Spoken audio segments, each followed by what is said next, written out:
Topic है वो है आपका ट्रांसफार्मर रेशियो। ट्रांसफार्मर आपका चैप्टर चल रहा था, उसी में आपको ट्रांसफार्मर रेशियो के बारे में बताया जाएगा और उससे जुड़े हुए जो न्यूमेरिकल होते हैं उनको भी हल कराया जाएगा। तो देखिए इसमें जानेंगे कि ट्रांसफार्मर रेशियो या इसे ट्रांसफार्मर रेशियो कहा जाता है। और इसकी परिभाषा की बात की जाए तो किसी ट्रांसफार्मर के लिए सेकेंडरी वाइंडिंग की जो लपेट की संख्या है, टर्न की संख्या है, और प्राइमरी की लपेट संख्या का जो रेशियो अनुपात होता है उसी को ट्रांसफार्मर रेशियो या ट्रांसफार्मर रेशियो कहते हैं। और ट्रांसफार्मर रेशियो को K से दर्शाया जाता है। तो देखिए सेकेंडरी की वाइंडिंग संख्या और प्राइमरी की वाइंडिंग संख्या, तो प्राइमरी की NP कर दिया जाए और सेकेंडरी को कर दिया जाए NS, तो ये K इक्वल टू हो जाता है आपका प्राइमरी नंबर ऑफ टर्न और बटे आपका सेकेंडरी नंबर ऑफ टर्न। और यहीं से ये चीज और निकल करके आता है आपका, ये चीजें इस तरीके से देखेंगे कि आपका transformer ratio K equal to NS/NP आपका आएगा। तो यहाँ पर ES और EP भी याद कर लेते हैं। किसी जो आपका विद्युत वाहक बल है वो क्या करेगा, प्राइमरी में आरोपित विद्युत वाहक बल और सेकेंडरी में आरोपित विद्युत वाहक बल का यहाँ पर भी अनुपात रेशियो होता है। फिर ES को VS यानी कि वोल्ट में यहाँ पर भी दर्शा सकते हैं, और ये दो विपरीत होते हैं इसमें बहने वाली धारा का। तो इस तरीके से ये एक आदर्श ट्रांसफार्मर के लिए मान निकल करके आता है। और ये यदि आदर्श ट्रांसफार्मर की दशा हो तो ये चीजें आती हैं। लेकिन कोई भी जो ट्रांसफार्मर होता है उसमें कहीं ना कहीं लॉसेस लॉस होते हैं। तो उसके लिए एक अलग बात होती है कि ये एक आइडियल यानी कि एक आदर्श ट्रांसफार्मर के लिए ट्रांसफार्मर रेशियो का मान NS/NP इक्वल टू ES/EP या VS/VP और IP/IS होता है। जहां पर आपका प्राइमरी में विद्युत वाहक बल आरोपित जो किया गया है वो आपका EP है, और ये सेकेंडरी में आरोपित विद्युत वाहक बल इसी तरीके से आपका V है, और प्राइमरी में आपका बहने वाली आपकी जो करंट है, धारा है वो है, और सेकेंडरी में बहने वाली धारा आपकी ये है। तो इस तरीके से ये आपका फार्मूला निकल कर आता है। और इससे रिलेटेड जो क्वेश्चन आते हैं मैं इससे बताता हूं आपको। तो इस तरीके से देखेंगे, इससे रिलेटेड जो प्रश्न आते हैं कि किसी 3 phase delta star 11,000/400 volt step down transformer की सेकेंडरी वाइंडिंग में प्रति फेज 40 टर्न है, प्राइमरी वाइंडिंग के प्रति फेज टर्न की संख्या ज्ञात कीजिए।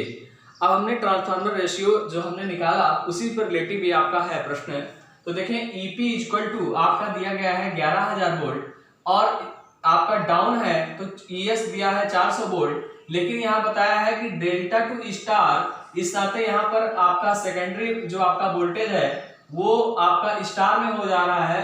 तो इसमें आप जानते हैं कि लाइन वोल्टेज बराबर आपका होता है, जो प्राप्त होता है वो आपका है √3 फेज वोल्टेज के।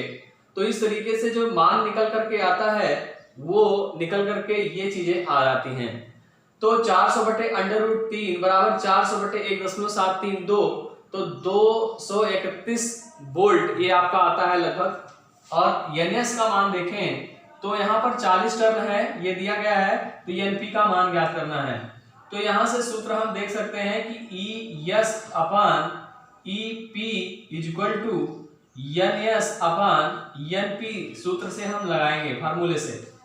अब ES का मान 231 दिया है और EP का मान दिया है 11,000, और ये आपका NS का वैल्यू है 40 और NP है आपका यहाँ पर पता करना। तो इस तरीके से हम जब कैलकुलेट करेंगे इसको तो ये आपका निकल करके आएगा 231/11,000 बराबर 40/NP। तो NP इक्वल टू 40 गुणे ये आपका पक्षांतर हो जाएगा 11,000/231। तो आपका प्राइमरी जो टर्नों की संख्या है वो 1904 आपका आएगा, 1904 टर्न आप भरेंगे, और सेकेंडरी में 40 टर्न थे। तब ये हमारा वोल्टेज जो प्राप्त होगा वो आपका 400 वोल्ट आपका डेल्टा में स्टार में आपका मिलेगा। तो इस तरीके से इससे रिलेटिव इस प्रकार के क्वेश्चन आते हैं, इसको आपको जानना पड़ेगा, हल करना पड़ेगा। तो हमने भी बात की ट्रांसफार्मर रेशियो के बारे में, जो एक आदर्श दशा होती है जब ट्रांसफार्मर में लॉसेस ना के बराबर हो तब इस बात होता है। लेकिन जब लॉसेस की बात आती है तो ट्रांसफार्मर, कोई भी आपका ट्रांसफार्मर है उसमें कुछ ना कुछ तो लॉस होता ही है।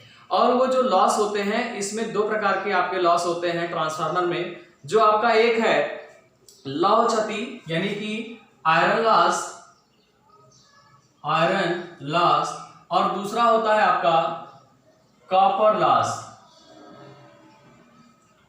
तो ये चीजें आपकी दो आती हैं। अच्छा, इसमें आयरन लॉस में भी आपके दो आपके लॉस आते हैं, एक होता है आपका एडी करंट लॉस और दूसरा होता है हिस्टेरेसिस लॉस। तो इस तरीके से हम देखेंगे कि ये आपका जो आयरन लॉस है, किसी भी ट्रांसफार्मर में जो उसके क्रोड में उत्पन्न लॉस होता है वो आपका आयरन लॉस कहलाता है। अच्छा, ये सभी कंडीशन में ये आयरन लॉस समान होता है, इस नाते इसे कहते हैं नो लॉस आपका कहा जाता है, नो लोड लॉस या ओपन आपका होता है। ये आपका दूसरा होता है कॉपर लॉस। कॉपर लॉस जो आपकी वाइंडिंग होती है ट्रांसफार्मर में उसमें होती है, और यह जो है लोड पर निर्भर करता है कि यदि लोड बढ़ता गया तो लॉसेस भी इसके बढ़ते जाते हैं। तो ताम्र क्षति कहलाता है, ये कॉपर लॉस कहलाता है। लेकिन आयरन लॉस में आपके दो आपके लॉस और आते हैं, एक तो हो गया एडी करंट लॉस और दूसरा है हिस्टेरेसिस लॉस। तो एडी करंट लॉस की बात की जाए तो एडी करंट लॉस ऐसा लॉस है ट्रांसफार्मर का जो फैराडे के विद्युत चुंबकीय प्रेरण के सिद्धांत पर आपका कार्य करता है, और किसी प्रत्यावर्ती चुंबकीय क्षेत्र में यदि चालक में विद्युत वाहक पैदा हो जाता है तो इसके कारण से ट्रांसफार्मर की क्रोड में भी विद्युत वाहक बल पैदा हो जाता है, और इस कारण से ये आपका एडी करंट लॉस जो होता है वो बढ़ जाता है।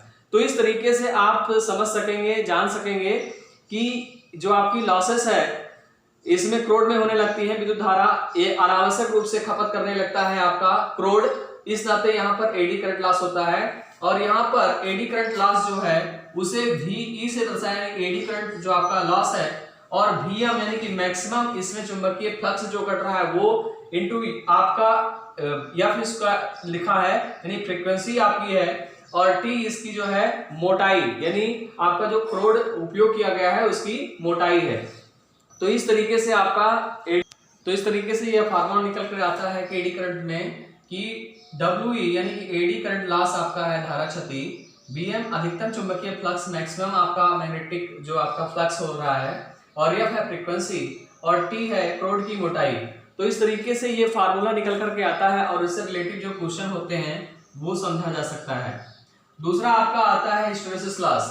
हिस्टेरेसिस लॉस क्या होता है कि लौह जो आपके क्रोड हैं उसमें चुंबकित और विचुंबकन की जो क्रिया उत्पन्न होती है, इस कारण से इसमें हिस्टेरेसिस लॉस उत्पन्न होते हैं। तो ये आपका जो निकल करके आता है हिस्टेरेसिस लॉस में कि चुंबकीय पदार्थ बार बार जो चुंबकित होना और विचुंबकित होने से जो विद्युत शक्ति की खपत होती है वो आपका जो है हिस्टेरेसिस लॉस कहलाता है, और इसे WH यानी H मतलब हिस्टेरेसिस लॉस, और ये आपकी क्षति होगी वाट में।